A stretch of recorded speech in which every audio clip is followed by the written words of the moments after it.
خبر شامل کرتے ہیں خانیوال سے، جہاں ABC نیوز کے ڈپٹی بیورو چیف کلیم معاویہ کی رپورٹ کے مطابق وزیر اعلیٰ پنجاب مریم نواز کی ہدایت پر ذیلی انتظامیہ آٹے کی مقررہ قیمتوں پر عمل درآمد کے لیے متحرک ڈپٹی کمشنر محمد علی بخاری سے فلور میلز ایسوسی ایشن کے وفد کی ملاقات۔ ذیلی انتظامیہ اور فلور میلز ایسوسی ایشن کا حکومت پنجاب کی طرف سے مقرر کردہ قیمتوں پر اتفاق۔ ڈپٹی کمشنر خانیوال کا کہنا تھا کہ حکومت پنجاب کی پالیسی کے مطابق عوام کو ریلیف کی فراہمی اولین ترجیح ہے۔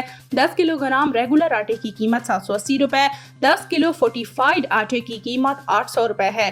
نئے ہدایات تک نوٹیفائڈ نرخ پر ہر صورت عمل کرایا جائے گا۔ اجلاس میں ADCG اعتزاز انجم، DFC سمیت صدر فلور میلز ایسوسی ایشن حبات شاہ کی بھی اجلاس میں وفد کے ہمراہ شرکت کی۔